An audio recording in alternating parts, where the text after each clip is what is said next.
Good morning, everyone. I'm Delegate Janelle Wilkins. The date is Tuesday, January 27th, and we are beginning our fiscal briefing for the Ways and Means Committee.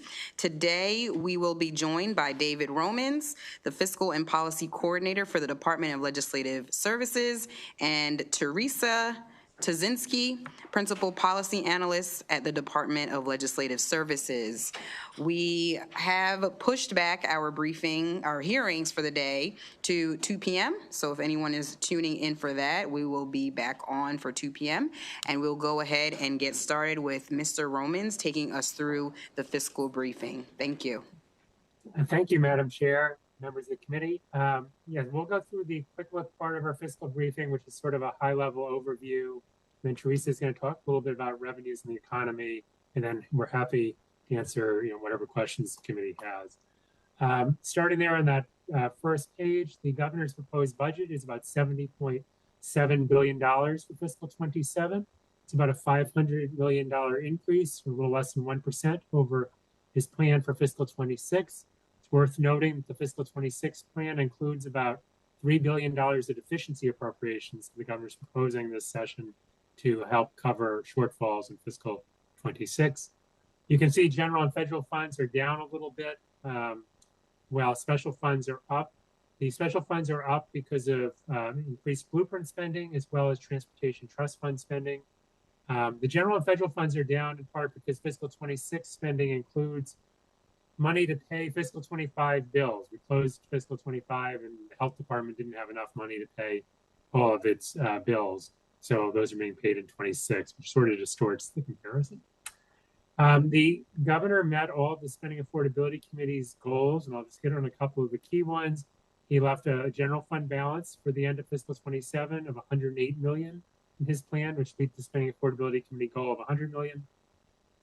He has $2.2 billion in the state rainy day fund, which is equivalent to 8% of general fund revenues. That met the Spending Affordability goal. And he made a great deal of progress for fiscal 27 in reducing the structural budget deficit. That's comparing ongoing revenues to ongoing spending. He's reduced that structural gap to about a little under $400 million. The spending affordability goal had been to reduce it to $600 million. If we can go to the next slide.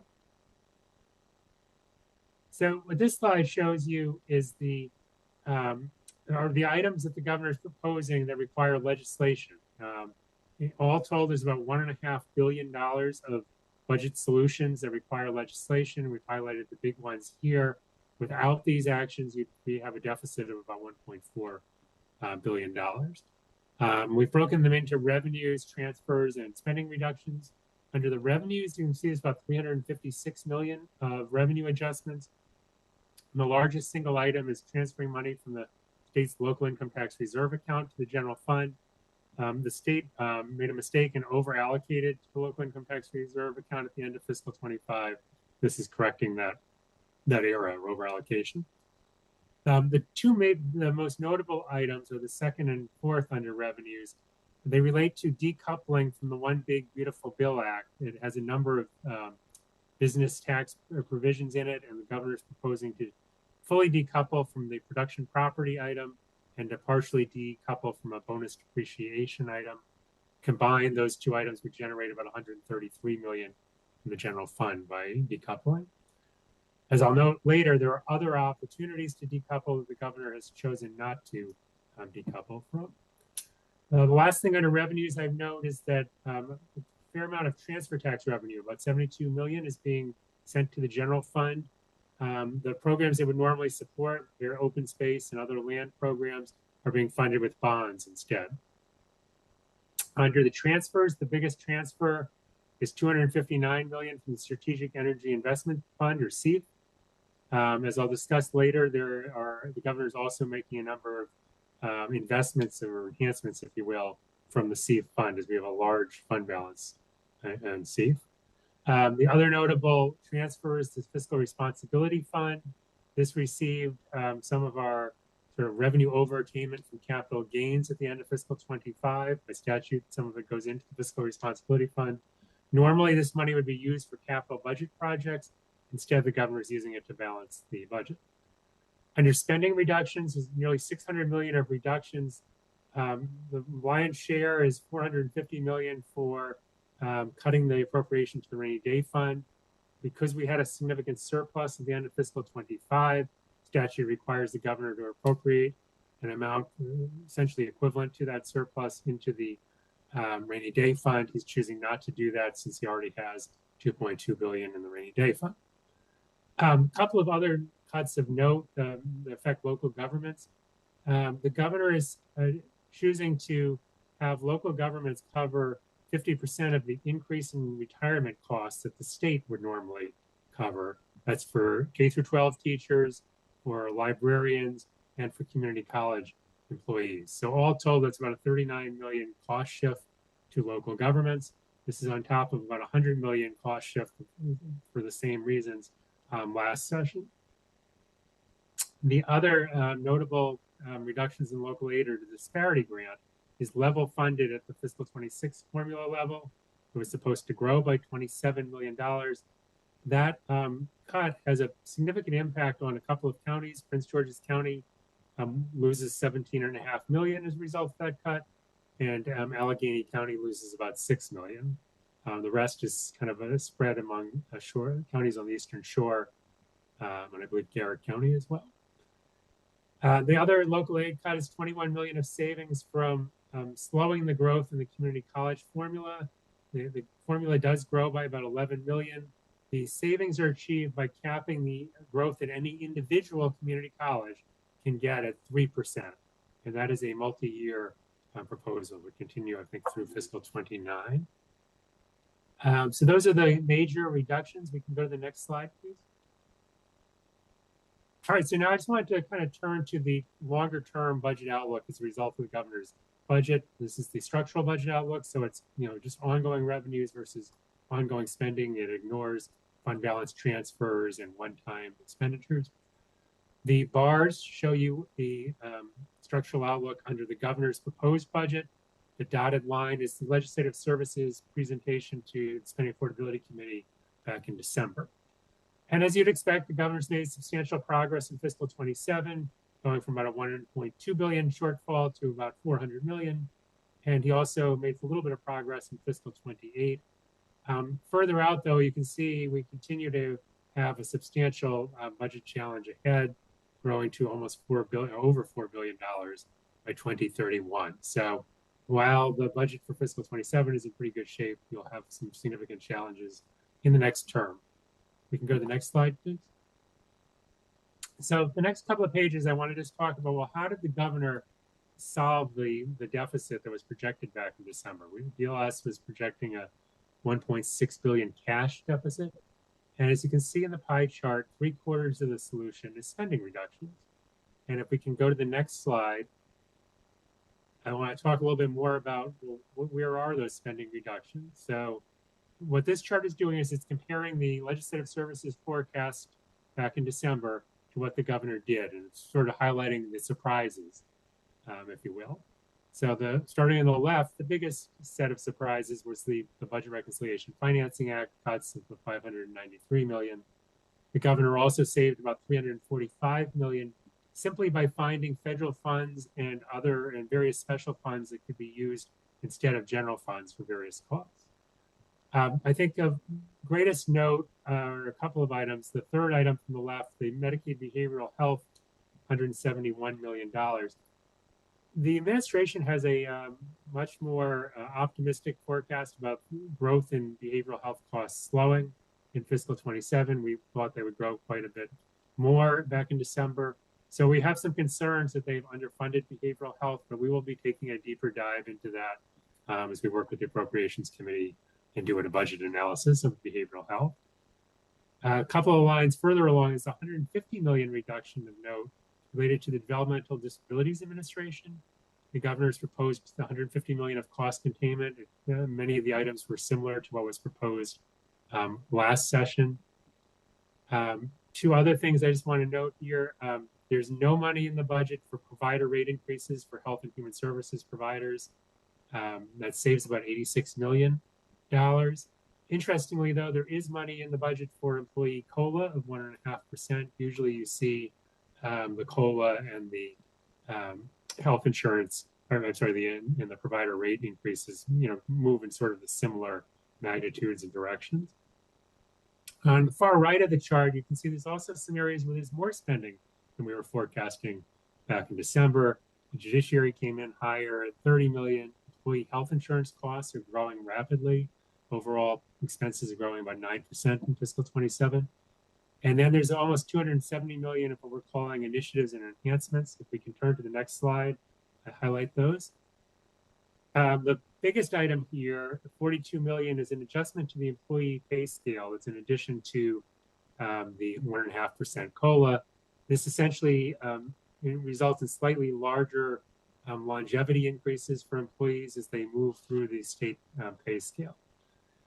There's $30 million set aside for legislative priorities. This is the first time since the General Assembly got the authority to add to the budget that the governor actually left room specifically for the General Assembly's ads, which means you don't have to cut money to start adding money to the budget. You've got 30 million of capacity already.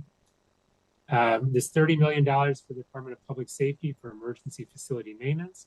There's 29 million of deficiencies in fiscal 27 costs related to higher school assessment costs. And this is the second year in a row there's been substantial shortfall in the school assessment budget. I think that's something that appropriations will be taking a closer look at why that keeps happening.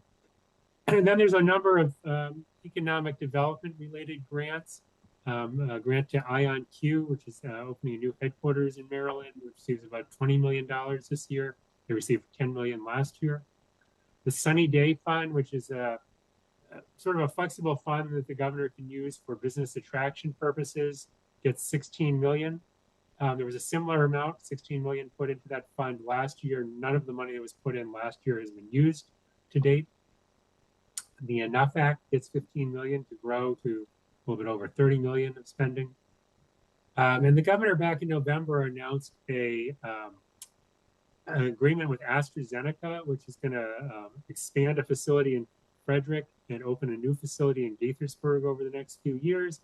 The governor promised them about 14.5 million a year for 8 years to help support their costs of those projects. So this is the first installment of that funding.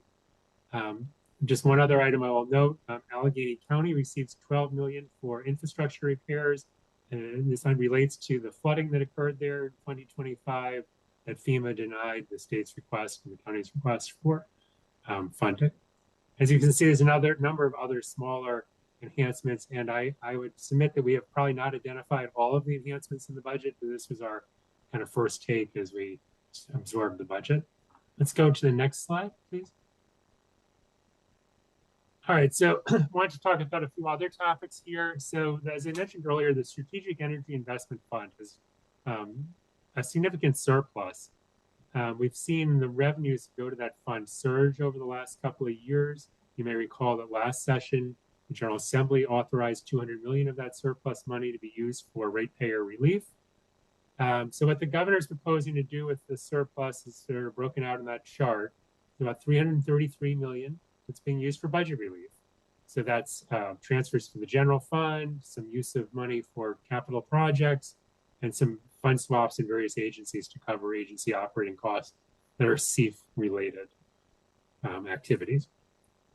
And then there's nearly 400 million of new investments. There's 100 million for another round of ratepayer relief. There's 100 million for tax incentives and other financial incentives for solar and clean energy projects, which apparently is intended to backfill from federal cuts to financial support for those kind of projects.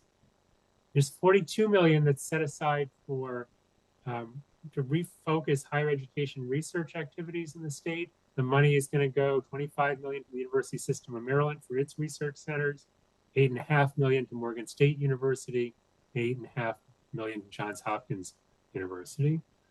And then there's the big item there at the bottom is a number of different enhanced renewable clean energy efficiency projects proposed. There they are 10, 15 million projects that add up to 125 million in total.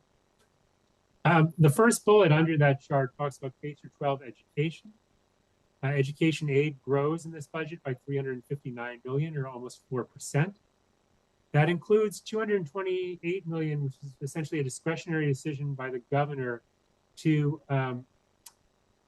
sort of offset what was going to be a significant decline in our free and reduced price meals in enrollment counts.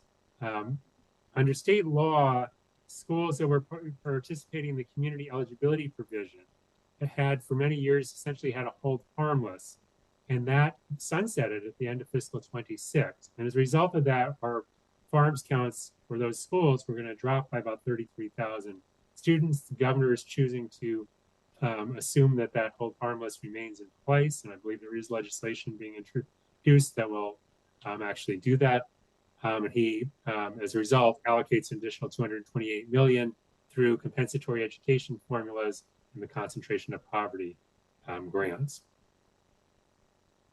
Let's go to the next slide, please. All right, I'm just going to hit on a couple of key points here. Of note, there in the top bullet, there's 56 million in the budget to implement the One Big Beautiful Bill Act's impacts on health and human services programs in Maryland.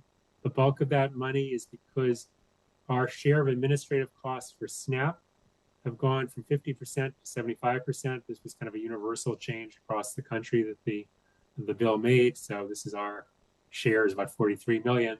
And then there's about 13 million to implement various Medicaid related provisions to prepare for work requirements for some adults in Medicaid, as well as having to do more frequent eligibility redeterminations for adults in Medicaid. Public higher education in the second bullet there grows by about 71 million, 3%.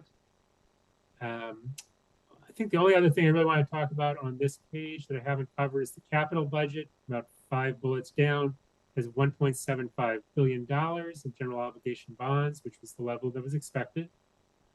It's notable in the capital budget that the governor has delayed the therapeutic treatment center for public safety that was to be built in Baltimore City, proposing deferring that until fiscal 28. It saves about $280 million in capital costs in the near term, which is used to provide operating budget relief by funding a variety of programs that were going to be funded with cash, including a $167 million grant to the Washington Metropolitan Area Transit Authority and various natural resources and environment programs that would normally be funded with cash that are being funded with bonds instead. Last thing on the capital budget, I would notice the governor did leave capacity for 75 million of legislative projects. So there will be an opportunity for various legislative priorities to be funded. Let's go to the next slide, please. All right, so on this slide, we just try to highlight for you kind of the major fiscal issues we see for the General Assembly, and it's really for this session and probably for early in the next term. First is the long-term sustainability of the budget. As you saw, we have significant challenges coming in the next term.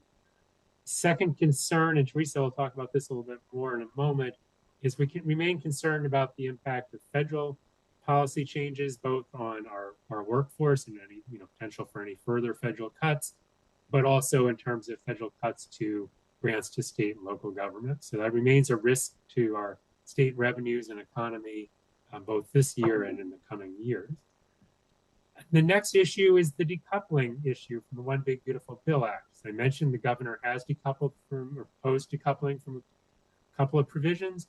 There are some he did not decouple from. The largest is the a provision related to deductions for research experimental expenditures that allow those deductions to be accelerated.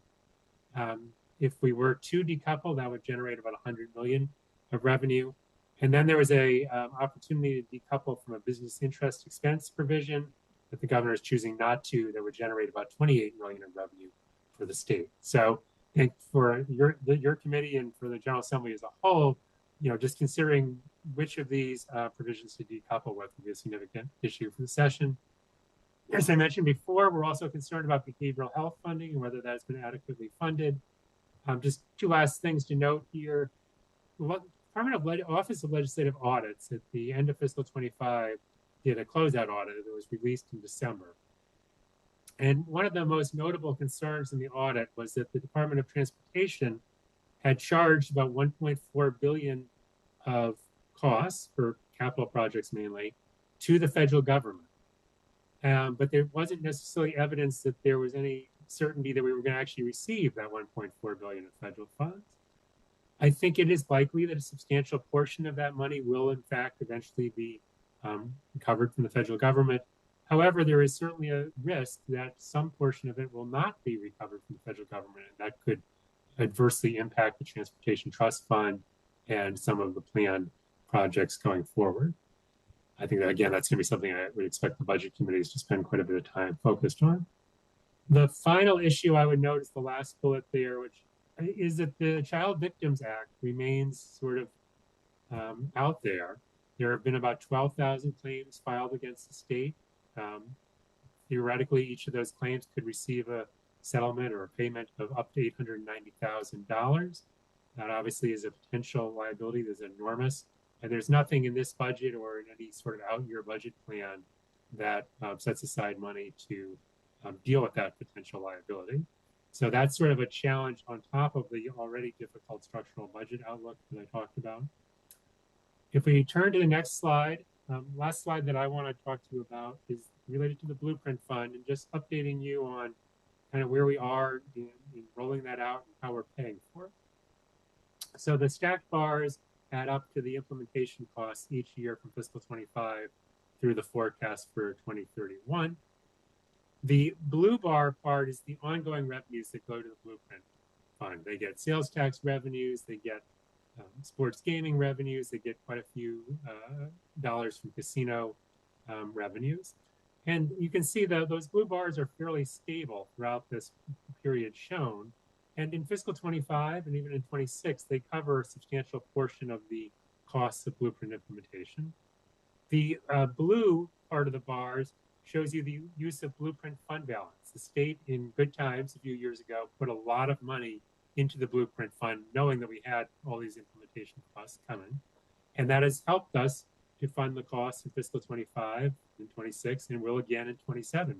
1.3 billion of fund balance being used to cover implementation costs. But what happens in fiscal 28 is that Blueprint fund balance is nearly exhausted. It's hard to see there. It's 131 million of fund balance left that will help cover costs in 28. So at that point, the Blueprint fund just doesn't have enough money to cover all the implementation costs, and the general fund would have to kick in about 1.7 billion, and you can see that grows in subsequent years. And that is certainly one of the biggest drivers of our structural budget challenges in the out years. With that, I'm going to turn it over to Teresa to talk about the next few pages. Thank you. We have a couple charts here on the economy, and then a couple more on the general fund revenues. Starting with the economy here on page 11. This is the performance of the Maryland economy in calendar 2025, mostly related to the labor market. So starting with the first column, the unemployment rate. This is monthly data for the months that we have data for. As of November, it was 4.2%, up from 3% at the beginning of the year. So we have seen an increase in the unemployment rate. 4.2% is the highest we've had an unemployment rate since October of 2021. Just this morning, they released data for December, and December's unemployment rate remained at 4.2%. The next couple columns relate to unemployment insurance claims. The next one is initial UI claims. This is what we refer to as the regular state program. It covers people in the private sector as well as state and local government employees. You'll notice there was basically flat for most of the months of the year, down a little, maybe up a little. There was a jump in October, which was the government shutdown. I should have mentioned in terms of the unemployment rate, there's no unemployment rate for October because of the government shutdown. The unemployment rate comes from a survey. The survey was not conducted in October because of the shutdown.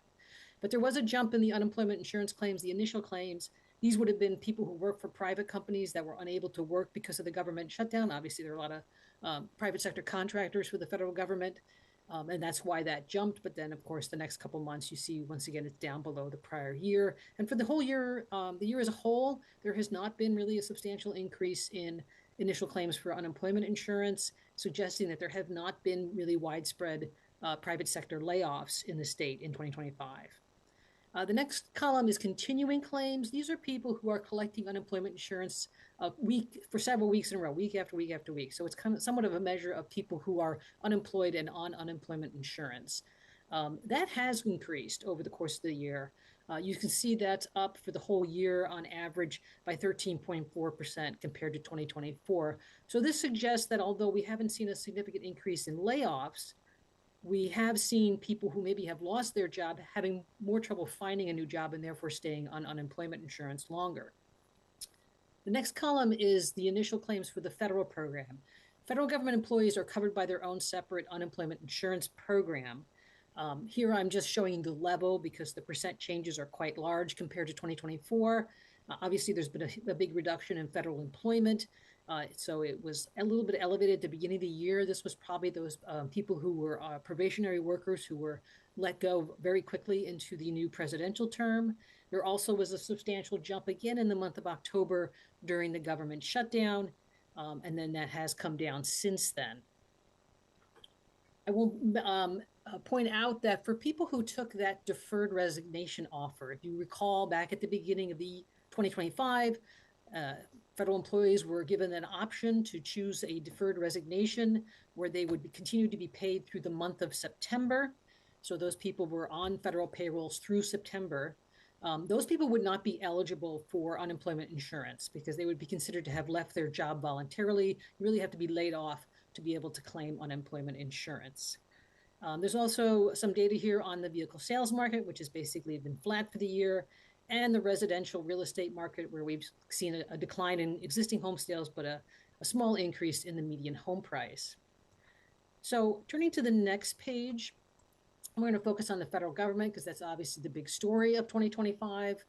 Just to set the scene before 2025 began, in calendar 2024, Maryland had about 162,000 civilian federal jobs located in the state.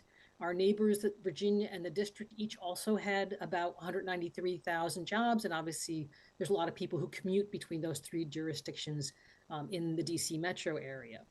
And the little graph here, the little table here shows you what has happened since January, since the beginning of the presidential term, comparing the federal employment in January to, in this case, the month of November. At the time we did these, this was the latest month available.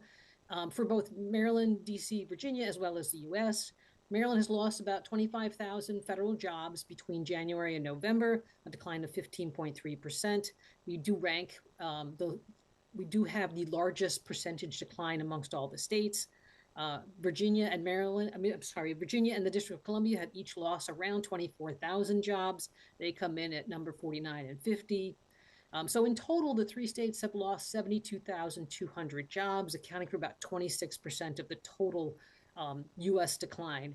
Again, we did get December data this morning. It didn't really change the picture a whole lot. We're still down about 25,000 jobs from January. Interestingly, this now reflects, could we go back to that page, please, for a second? This now does reflect those people who took that deferred resignation. As I said, they dropped off the federal payroll as of the end of September. And between September and November, these people would now be counted as no longer counted as a federal employee. So between September and November, the state lost about 10,300 federal jobs. And that would largely reflect this group of people who took that deferred resignation. That's a significant number, but this has been expected. And although this data was not available at the time the BRE did their forecast in December, they had anticipated a further decline in federal employment of somewhere in the 10 to 15,000 range. And so that was baked into their estimates for in December for their personal income tax forecast. So the decline from September to November for all three states combined was about 37,600, accounting for about a little over half of the total job loss across the entire year from January through November. So now going to the next chart, we're going to look at the same kind of thing, but take a broader look at the whole Maryland labor force, including the private sector. You'll see that, there has been a little bit of growth in state and local government employment between January and November, but the whole government sector is still down 3%.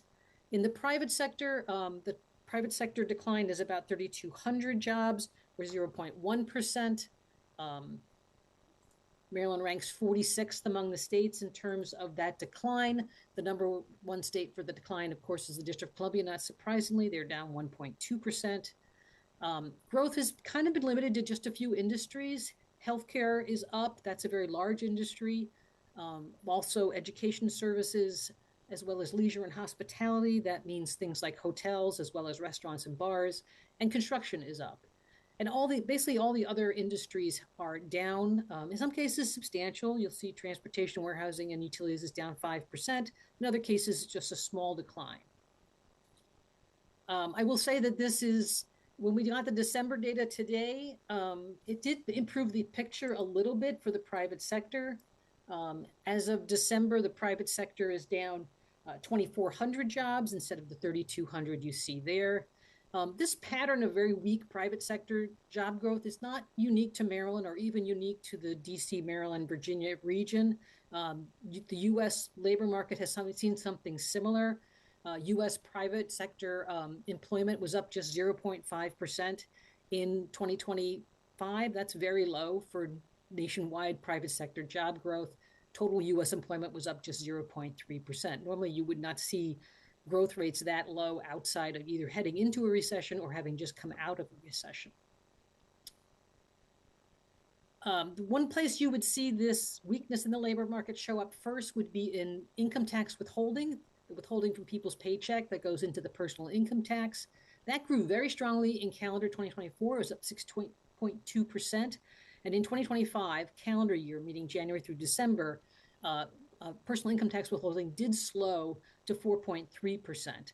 And so that while that's a significant deceleration in growth, the 4.3% growth is actually roughly in line with pre-pandemic trends. If you went back into 2019, 2018, 2017, you would see numbers like that. So now we can move on to revenues, starting with the general fund closeout from fiscal 2025. Fiscal 2025, of course, ended last June. And this is comparing the actual revenues to the estimate. In total, general fund revenues exceeded the estimate by $521 million. It grew 3.4% in total. If we take out some one-time transfers, it grew 4.1%.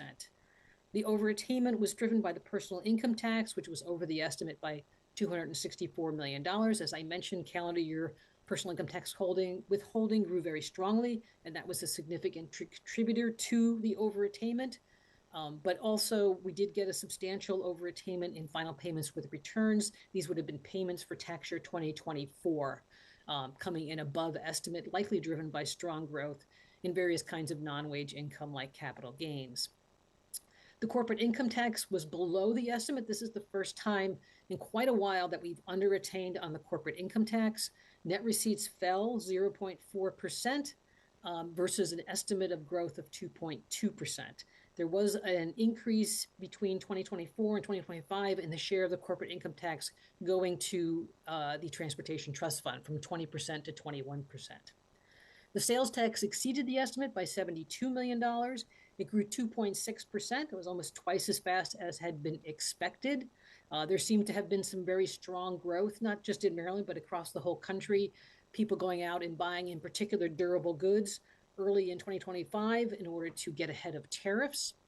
The cannabis sales tax revenue was up 12.6%, but it was under the estimate by $15 million. The Blueprint share of sales tax, the Blueprint gets a share of the non-cannabis sales tax revenue, that increased from 11% in fiscal 24 to 11.3% in fiscal 2025. Among other sources, you'll notice the tobacco tax fell 8.7% in 2025 relative to 2024. Fiscal 2025 was the first year of a distribution of tobacco tax revenue to the Blueprint Fund. This was in conjunction with an increase in the tobacco tax rate. The Blueprint received $88.3 million in fiscal 2025 from tobacco tax revenue. There was substantial overattainment in the business franchise tax, the insurance premium tax, and the estate inheritance tax. Those are all included in the other category.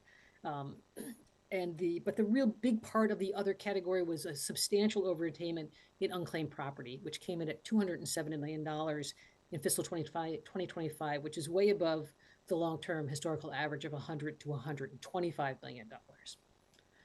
And the last chart is on the revenues is about the fiscal forecast, the fiscal general fund forecast for 2026 and 2027.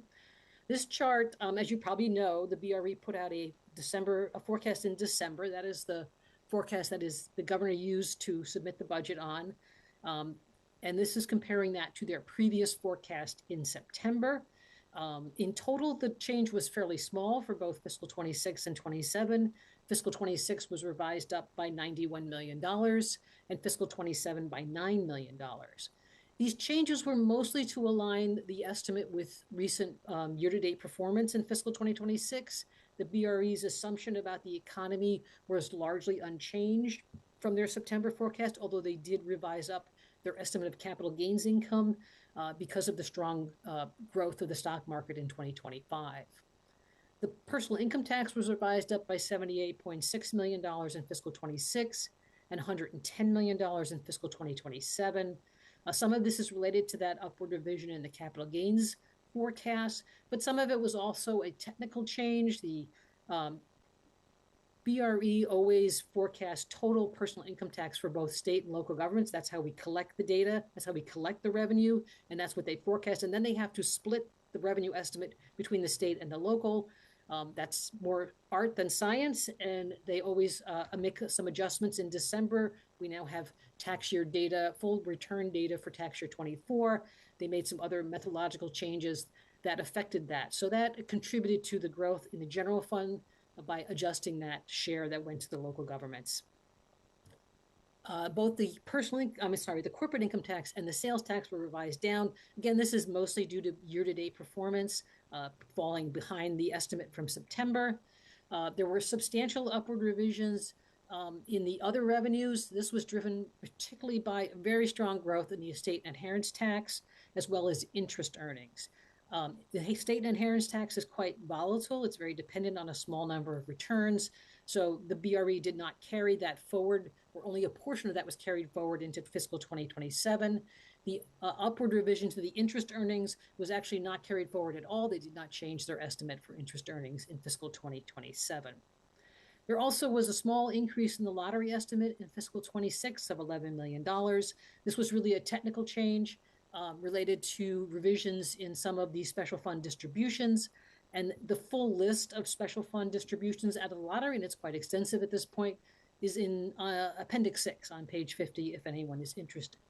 And that concludes my remarks about the economy and the revenues.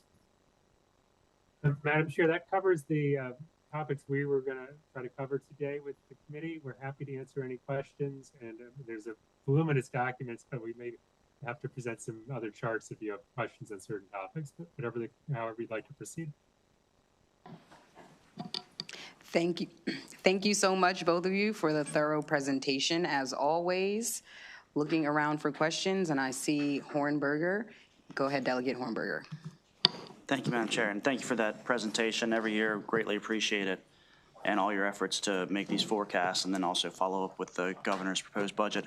My question, if I could jump to page 6 on the presentation, there's a line I just wanted a little bit more detail on.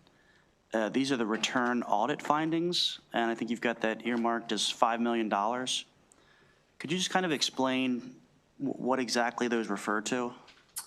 Yes, so the governor has put into the budget $5 million in a reserve account to be used by the state to try to reduce the number of state agencies that have repeat audit findings. We've seen a number of agencies have, continue to struggle with their financial management. And so I think there aren't a lot of specifics, but I think this is to potentially add staff or bring in some consultants to help, get the agencies, moving in the right direction, as some of our biggest agencies have had repeated financial problems. Okay, and would we find that list and the legislative audits? Where would one go to find those? Each legislative audit will highlight any items that are repeat in them. So you kind of have to unfortunately go through each audit. Through all of them. I mean, there's a number of state agencies that have, health department, human services, and so forth that have a number of repeat audit findings. So this is an effort to try to tackle that issue. Okay, thank you so much. Delegate Buckle. Thank you, Mr. Romans and your staff. I just had a couple of questions. I'm looking at page 2 of your presentation, and the local income tax reserve account, from what I counted up, I mean, 3 of the 4 largest ways that we're going to balance the budget is to not appropriate money to the rainy day fund. It is this $150 million for the local income tax reserve account and $187 million transfer from something called the fiscal responsibility fund. I know with the rainy day, we've done that for a couple of years now. We have a statutory mandate to put money in. We just don't put the money in. It solves $500 million of the budget, right, like that. What's the local income tax reserve account? Where's that $150 million coming from? Yep. So the local income tax reserve account is an account that is essentially set up to hold the money that the state collects on behalf of the counties for their income tax. Right. The piggyback tax, as we call it. Yeah. Right. And then there are distributions from that account during the course of the year to distribute the appropriate amounts to the counties. And the comptroller's office makes an estimate, essentially, as income tax come in, of how much is state and how much is local. And essentially what happened is there was a slight over allocation to the locals. So this is just correcting and taking back the money that should have stayed with the state but was over allocated to local government. So it's money that's fairly from the taxpayer, but it just didn't go back to the localities. Right. It was the state. It should have stayed with the state. It was this because we're collecting on behalf of both the state and the locals, and then they sort of do an initial guess of what the right share for each is, and they slightly over allocated to the locals. And what's the $187.6 million for a fiscal responsibility fund that we're taking out of that fund and using it to cover the budget deficit? Right. So in years where we close with a big surplus, and part of the surplus is related primarily to capital gains. A portion of that surplus is deposited into the fiscal responsibility fund by statute. And then that fund is supposed to be used in the next session to support capital projects. The idea being, capital gains can fluctuate a lot. It's a very volatile revenue source. So you want to, if you get unusually high levels, you'd rather commit it to one-time spending rather than ongoing spending. The governor is choosing not to spend that money on capital, but instead send it to the general fund to help balance the budget. And then just 2 very quick explanatory questions for you. Page 5. There's a $167 million spending reduction identified as bond WMATA capital. Am I understanding that we're still giving $167 million of money above and beyond our normal contribution to WMATA? We're just going to do it through including it in the capital budget as opposed to using general funds? Yeah, this is a required amount actually for capital at WMATA. And yeah, originally it was planned, the governor planned last session to use general funds this session. Instead, he's using general obligation bonds to save the general fund some money. So 167 million of our $1.75 billion roughly capital budget program, almost 10% would go to WMATA. That's correct. And then my final question, I appreciate it, Madam Chair, on page 6, you said something about the Sunny Day Fund, which and I think most people in this committee are very supportive of economic development efforts, but you said that last year we put $16 million into the Sunny Day Fund, and I think you said we didn't actually allocate any of the money for economic development last year, but we're going to put another $16 million this year. Is that correct? Correct. And then that money can be rolled over from year to year and saved for when we get an opportunity to attract a business or retain a business that the governor, believes is worthwhile. So we didn't use any of the 16 million Sunny Day for AstraZeneca or the Sphere or anything else. So now we'll have $32 million if we do this in a fund that we haven't actually used. That's correct. Thank you. Thank you, Delegate Buckle. Delegate Hartman. Thank you, Madam Chair. Thanks for the presentation. My question is in regards to page 15, I think it was 14 and 15 maybe. We talked about the corporate income tax, and you're referring to the decline. Do we know what that's from? Are there fewer corporate returns, or what can we blame that on? I don't know in terms of whether or not there have been a decline in the number of returns. The Comptroller's Office has not reported that data.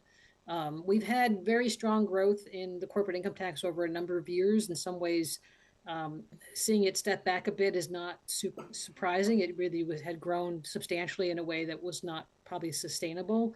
I don't have a lot of insight though into if it's any particular cause to it or, unfortunately the corporate income tax is kind of opaque, we don't have a lot of insight. I will say that it was both in 2025, it was both a decline in gross receipts, but we also didn't see a huge increase in refunds. Refunds actually went down in 2025. So it's not that companies are coming back and claiming big refunds for prior years, which can happen.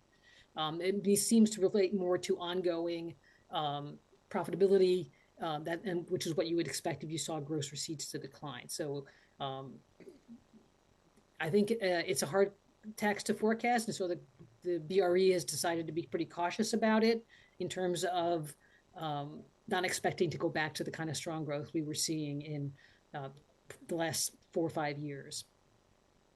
Okay, thank you. Next up, Delegate Wims. Thank you, Madam Chair. I wanted to ask about DDA funding. I know from last year, we got a lot of, my constituents had a lot of questions, and this year, looking at the budget, could you explain best how we're looking with the DDA funding? Well, so the DDA budget was expected to grow like 10% or so.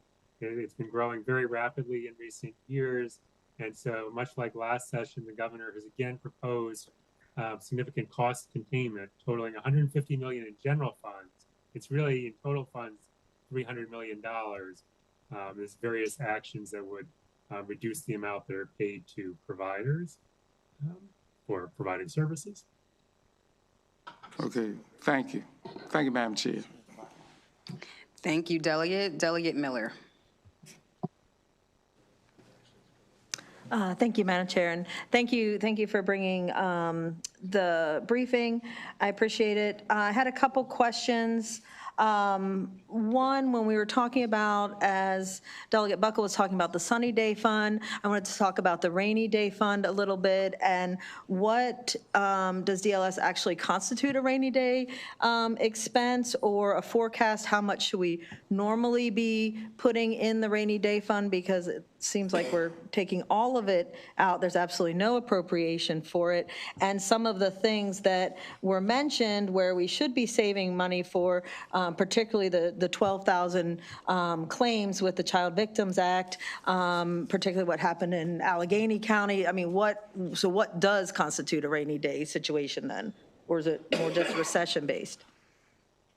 There's no criteria in the statute that creates any limitations on how the rainy day fund can be used. So, obviously one of the intents is certainly when we get into a recession or bad economic times that it's there as a short-term solution to buy us some time to figure out how to, what long-term changes we need to make. But it can be used at other points. I mean, both of the previous, Governor Hogan twice used it when he had states of emergency to fund things. One of the times was during the unrest in Baltimore City. There was some spending from the rainy day fund, but it's been frequently tapped by many governors. The amount in the fund has ranged during the worst of the Great Recession. It got down to about 5%. Governor O'Malley resisted going below 5% even during the Great Recession. We've gotten up above 10% in really good times. Governor Hogan certainly had it over 10% for a bit. So I think most states try to be in the 8 to 10% range. We are at 8% under the governor's proposed budget, $2.2 billion. I think that, the risk, as you note, is we have budget challenges coming. We have this Child Victims Act issue out there. And we also just have this general uncertainty about how the continued, changes in DC are impacting Maryland, and that's certainly more risk than in certain points of time that the Maryland economy will continue to grow slowly or be at risk of some sort of recession. So I think, there's an argument for going above 8%, but it's not unusual for us to be in that 8 to 10% range. So it's. Okay, thank you. And then still on page 2 with the reducing the state share of the K-12 teacher retirement, that was based on the legislation that we had for the teacher retirement and the pension pushback, or is that in addition to what we've already done? Yeah, so this is in addition. So statute has basically said that the local governments will pay what's called the normal cost for teachers. So it's basically the value of the benefits the teachers over the next year will earn, those active teachers. So we're supposed to put in an amount for them. And the locals are by statute on the hook for putting that money in. And then the state in construct is supposed to take on any unfunded liabilities in the pension system related to the teachers. So you get an unfunded liability as an example when the pension system's investment performance is weak. You know, you end up not getting the returns that the actuaries expected and you're short. So then the state is supposed to start contributing. And so what the state is doing in the BRFA is saying, we're not going to pay the full amount that we're supposed to. It's supposed to go up at 78 million. We're going to ask the locals to pay half of that growth of what we were supposed to pay. So locals will pay 39, we'll pay 39. The state did the same thing last session. The number with the growth was bigger, so it was about 100 million. It was cost shifted to the locals permanently. So right now, the locals are paying the normal cost plus 100. Under this proposal, they'll pay the normal cost plus 100 plus 39, if you will. So it's just continuing to increase the local share of retirement costs. And do our actuarial estimates typically come in below average? Like, are we higher on our estimates? Because then would that make the delta bigger for that? You know, I mean, it ebbs and flows with obviously how the stock market and other performance is. The state has lowered its investment targets over the last few years to try to be more conservative. I think they assume about a 7% return each year. But it's sort of a mixed bag. But our pension system is only 75% funded, so there is an unfunded issue there that we're having to cover. Okay, with the escalation of the blueprint costs as well. And then when it comes to the non-public placement rates, when you're talking about level funding, that's only level funding. The cost of non-public placement is not state determined, or is it state determined for non-public placements? Yeah, the state sets the rates for the non-public placement providers. So we're holding that for the rates for the providers? Correct. Steady? Yep. Okay. And then one part on page 7, when we were talking about the hold harmless and the potential legislation on holding harmless indefinitely. I would like to go over that with you a little bit more as far as, did you say 33,000 students now? We were down 33,000 students? We would have what I been, heard? because of the end of the CEP hold harmless, we would have had 33,000 fewer students counted as free and reduced price meal eligible this year. And this is basically continuing to hold those schools harmless because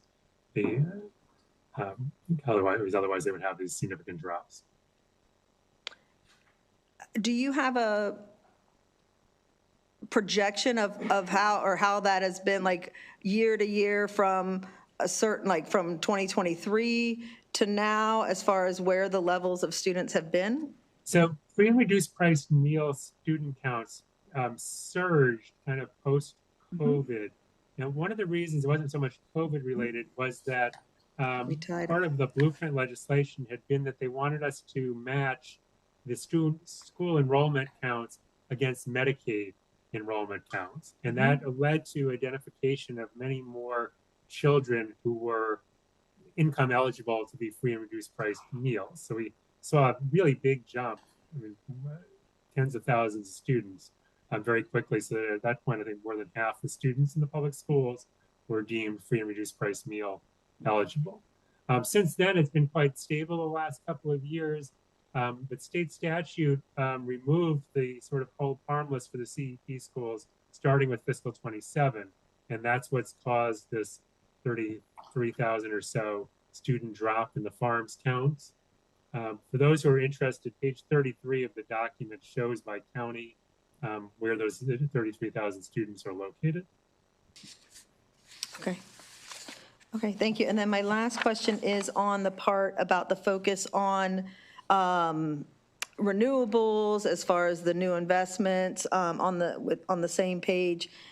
is there any focus or allowed focus on accelerating generation from reliable sources of energy? Because that obviously is a big issue in my area as far as power lines and importing a lot of power, and then Maryland becoming a net exporter or net importer of power versus the exporting. Is there anything that we're focused on reliable generation with all the initiatives that we're doing with the new investments? Yeah, and again, the document on page 22 lists all the 22. specific things the governor's proposed doing. There is, I'm not sure I can tell you exactly what this means, but there's 15 million for grid enhancing technologies. There's also 10 million to establish high voltage transmission lines along state highways. So I think there are some items that's, to a small extent, get it what you're talking about, but I would say call your attention to that page and you can see the full range of what they're planning to do. Excellent. Thank you very much. I appreciate it. Thank you, Delegate. Delegate Griffith. Thank you, Madam Chair, and thank you for the presentation. I just want to take a little bit deeper dive on the DDA funding piece. So it's 150 million. Was there any matching federal funds we're losing because of that cut? Yeah, it's about 300 million in total funds, as we get about a 50-50 match with state and federal dollars. So our 150 million cut is a net $300 million cut to our disabilities community. Correct. And are any other entitlements receiving similar cuts like this? There's no other significant cuts anywhere near that magnitude in the budget to entitlement programs. So just our disabilities community. Yes, I mean, as I said, I think you all know, the DDA budget has grown at a pretty astronomical rate over the last few years. So I think that's why they're being specifically singled out for cost containment. Understood. Thank you very much. Thank you, Delegate Patterson. Thank you. Thank you very much, Madam Chair. I have a question as it relates to a proposal to divert cigarette restitution funds from the HBCU settlement to Medicaid. Refresher, this lawsuit was filed and approved for granting funds to HBCUs in 2021. And so I'm concerned that how is this going to be applied, and if it is within the guidelines of the House bill and Senate bill that was signed into law back in 2021, because the allocations are to be approved for these HBCUs from 2023 through 2032 under separate accounts. So when I see the word divert, I'm really concerned about what happens to the funds that are set aside by law for the HBCUs. Yeah, thank you for the question. It is a rather confusing item. I think the good news is, the bottom line is the HBCU settlement is fully funded. The amount that's supposed to be contributed in fiscal 27 is fully funded in the budget. Rather than just using cigarette restitution funds, the governor actually put some general funds in to pay that settlement. And I'll step back because this is a complicated provision to explain what's going on. So the governor's budget assumes that we are going to get 70 million of revenue from the tobacco companies that goes back like 15 years. We've been in litigation for years about, tobacco settlement money. And they're expecting that we're going to receive 70 million in fiscal 27. However, it is not 100% certain that we will receive all of that money in fiscal 27. So I think what they decided to do is that they didn't want to risk funding the HBCU settlement with money that they weren't 100% sure they would receive in fiscal 27. So they only put in the CRF dollars that they were sure they would receive. And then they supplemented that with some general funds to make sure that the HBCUs would get the amount they're supposed to. And then what they're saying is we'd like to use that sort of speculative CRF revenue for Medicaid this year, because Medicaid's an entitlement. If they come up short, they'll get a deficiency in the future. So it's a very complicated provision, but the bottom line is they're fully funding the HBCU settlement, but they are using some CRF dollars for Medicaid and using some general fund dollars for the HBCU settlement. I would appreciate for clarity for this explanation to be sent to the Legislative Black Caucus of Maryland so that members are well aware of what is being proposed. Thank you for honoring that consideration and request. Sure. Thank you.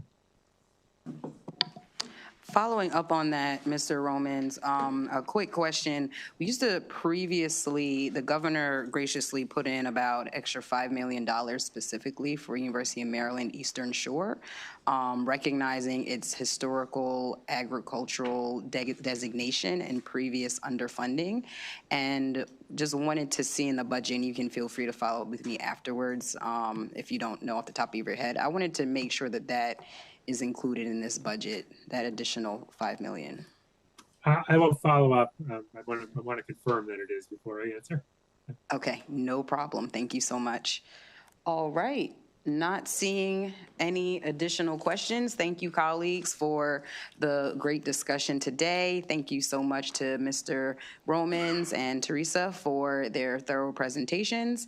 And we're going to take a 5-minute break before we go into our hearings. That's 5 minutes, so please don't go too far.